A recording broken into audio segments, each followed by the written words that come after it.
I never imagined my life would take such a turn. Sometimes I think back to those early days with David and wonder where it all went wrong. My name is Angela, and I want to share my story, one of love, trust, and betrayal. It all started when I was in my mid-20s, juggling college and part-time jobs in Austin, Texas. My life was a balancing act, but I was determined to stay independent. I had always prided myself on working hard and never relying on anyone else, especially not for financial support. Then came David, who was a few years older than me. We met during a college event, and despite our age difference and my busy schedule, there was something about him that caught my attention. David seemed stable and had a good career, qualities I admired. We quickly became inseparable. David and I fell in love. It felt like a fairy tale at first. We navigated our way through our differences and made it work. I bought him thoughtful gifts on special occasions, like a beautiful leather wallet for his birthday, but never asked him for anything in return. My independence was a cornerstone of our relationship. I wanted him to see me for who I was and not just as someone who could be swayed by material things. But as we grew closer, David's insecurities began to surface, and they were deeply rooted in his relationship with his parents, Robert and Linda. They had recently won the lottery, a windfall that changed their lives dramatically. Their sudden wealth led them to buy a $450,000 house and adopt a sense of superiority that made them look down on everyone else. They began to see people through a filter of distrust and suspicion, particularly when it came to their son. I first met Robert and Linda at their new, opulent home. They welcomed me with forced smiles and superficial politeness. It was clear from the start that they didn't like me. Their doubts about my intentions were palpable. They had this way of questioning my sincerity, as if every word I said was measured against a backdrop of financial motives. Despite my best efforts to show them that I was genuine, I could see that their skepticism was a barrier I couldn't easily break through. David tried to brush off his parents' concerns, but I could sense the tension growing. He would sometimes echo their doubts in subtle ways, and I felt the sting of their mistrust. It was hard to watch someone you love struggle with their own beliefs, especially when those beliefs were shaped by others.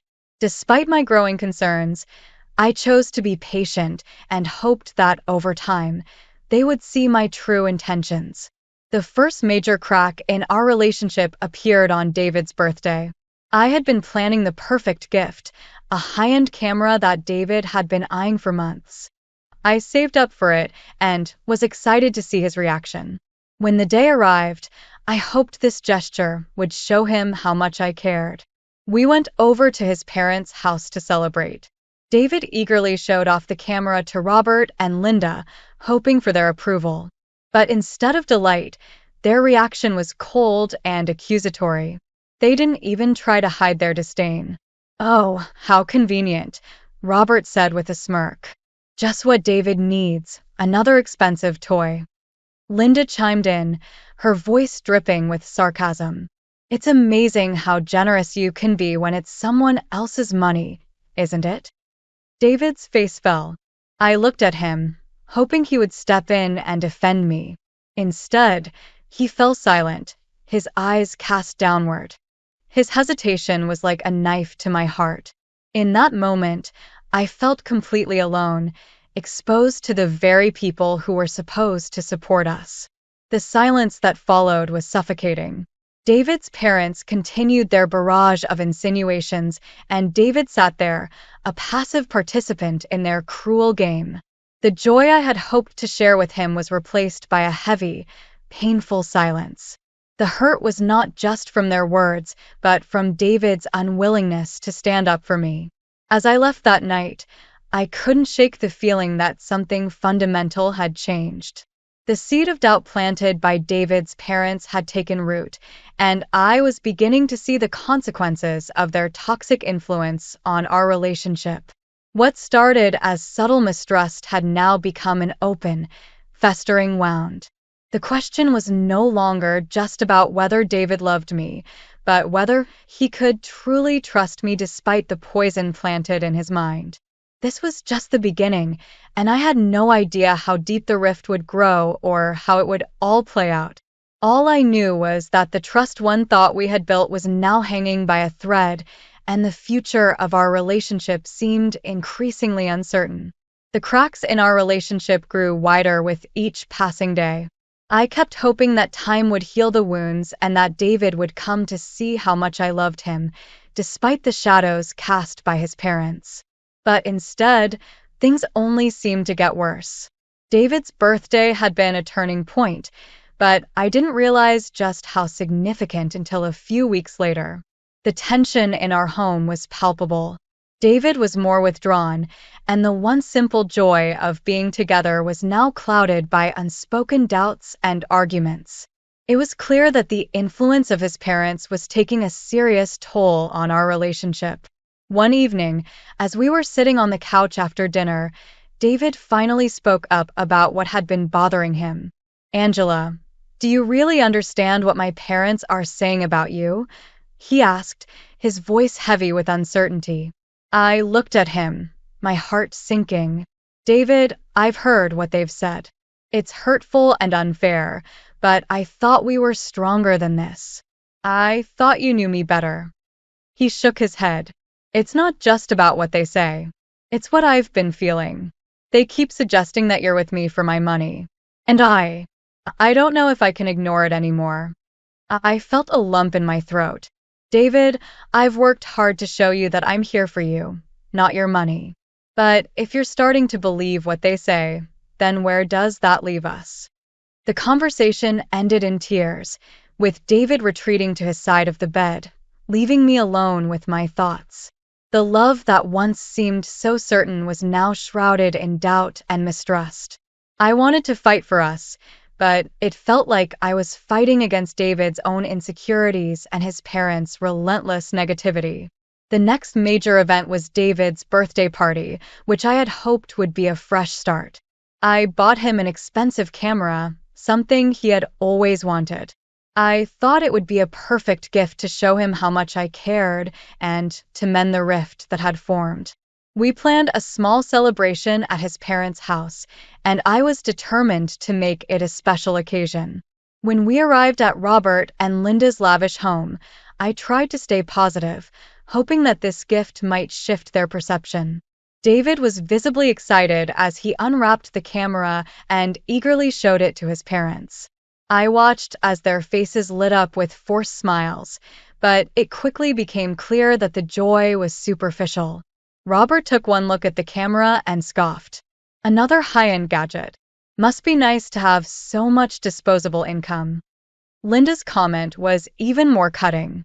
"It's always interesting to see what people will do for a little bit of attention." David, rather than defending me, stood silently. His eyes were downcast, his silence almost an endorsement of his parents' harsh words. I could feel the sting of their accusations, and their words felt like a direct assault on my character. The evening ended on a sour note, with David and me leaving the party in silence. I could sense the deepening divide between us, and it was clear that the mistrust had taken root. The hurt and disappointment I felt were overwhelming, and I began to question whether there was any way to repair the damage. The following days were filled with tension and unspoken words. David's behavior became more distant, and the love that once felt so genuine now seemed overshadowed by a thick fog of doubt. It was heartbreaking to realize that the person I thought I knew and loved was now questioning my intentions. I started to think about what I could do to address the situation. I needed to find a way to confront the doubts and accusations head-on. The idea of a dramatic gesture took shape in my mind. I wanted to prove to David and his parents that I had nothing to hide and that my love for David was genuine. So, I made a plan. I decided to invite David and his parents to a special place, one that would make them see just how wrong their suspicions were. I knew that this confrontation would be crucial in deciding our future, and I hoped it would finally bring the clarity we needed. As I prepared for this confrontation, I felt a mixture of hope and anxiety. I knew it was a gamble, but I also knew that I couldn't continue in a relationship where trust was perpetually in question. The coming days would be pivotal, and I was determined to face whatever came next with courage and honesty. The day of the confrontation arrived, and I was both nervous and resolute. I had meticulously planned everything, hoping that this would be the turning point where David and his parents would finally see the truth.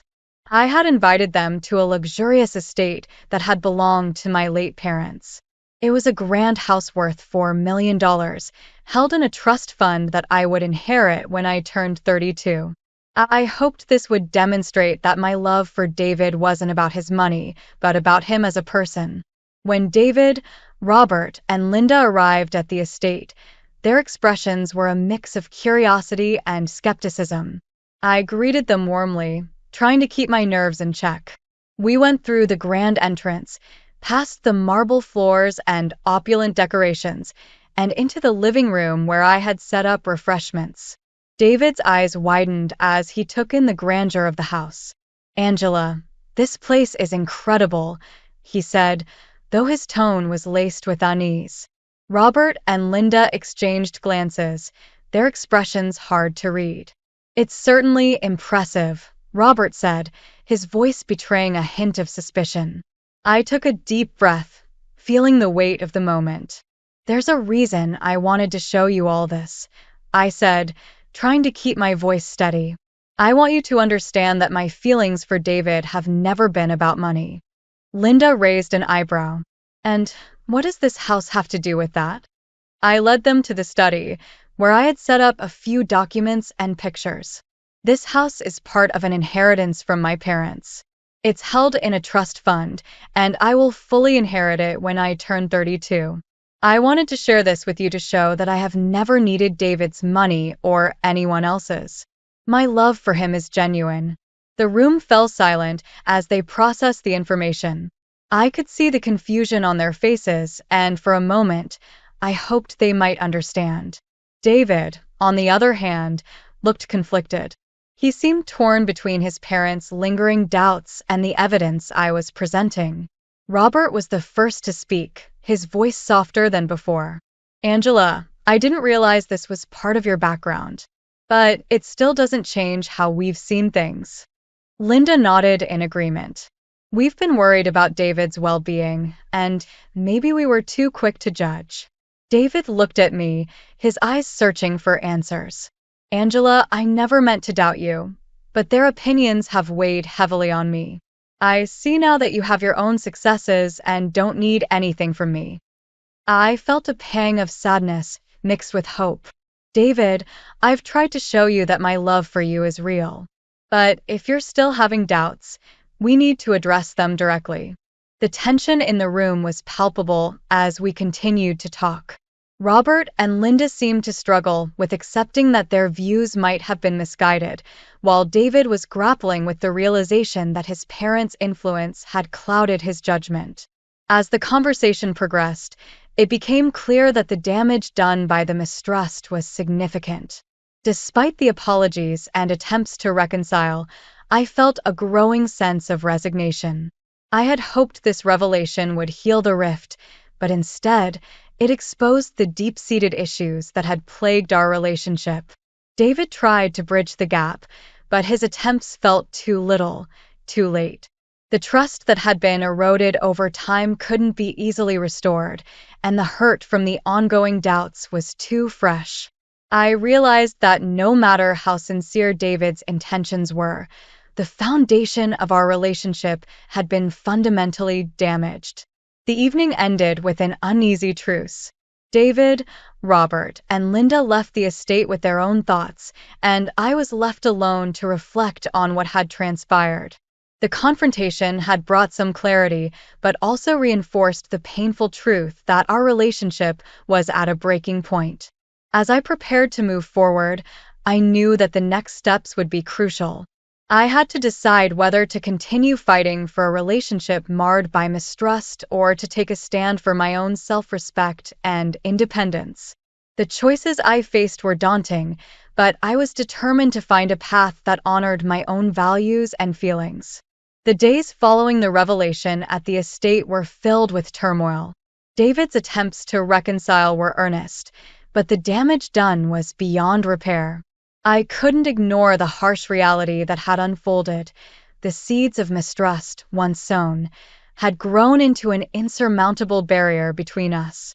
One evening, as I was packing up some of my things in our apartment, David came to talk.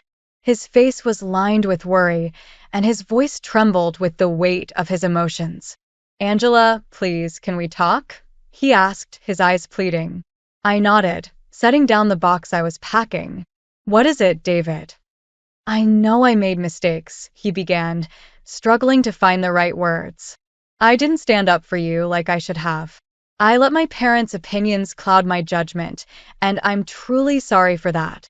I sighed, feeling a mix of sadness and frustration. "David, it's too late for apologies.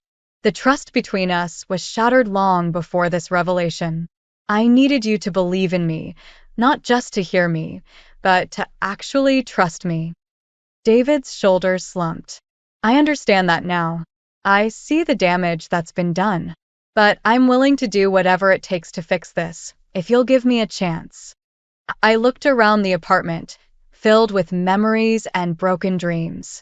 "David, it's not just about fixing things with apologies or promises. It's about the fundamental issues that have been festering for too long." He reached out for my hand, but I pulled away gently. "I've thought a lot about what's best for both of us. Staying in a relationship where I constantly have to prove my worth isn't healthy for either of us. I need to move on and rebuild my life." David's eyes filled with tears. "Please don't do this, Angela. I love you. I'm willing to change." I shook my head, my resolve firm. Love isn't enough when trust is broken beyond repair. I need to focus on myself now. I've made up my mind. That evening, I began the process of moving out. It was heart-wrenching, leaving behind the life I had envisioned with David. But I knew it was necessary. I filed for divorce the next week, and though it was painful, it was also a relief to take control of my own future. The following year was a journey of self-discovery and healing. I immersed myself in my work and personal interests, finding solace in new routines and activities. I reconnected with old friends and made new ones, slowly rebuilding the confidence that had been eroded by the relationship. David and his parents faced their own struggles in the wake of our separation. The legal and financial repercussions of the divorce were challenging, and the family dynamic was forever altered. I heard through mutual acquaintances that David was trying to make amends, but I had moved on, focused on my own path. Eventually, I found a sense of peace and stability. My independence became a source of strength, and I realized that I could thrive on my own. The lessons I learned about trust, self-respect, and the impact of external influences were invaluable. They shaped my understanding of what a healthy relationship should be and reinforced the importance of believing in myself. As I look back on my journey, I am grateful for the clarity that came from the painful experiences. I've learned that true love must be built on mutual respect and trust, not on the shaky ground of doubt and mistrust. The end of my relationship with David was not an easy choice, but it was the right one for me. Now, I embrace the future with hope and determination. The scars of the past will always be a part of me, but they no longer define me. I've found a renewed sense of purpose and am ready to face whatever comes next, confident in my ability to navigate life on my own terms.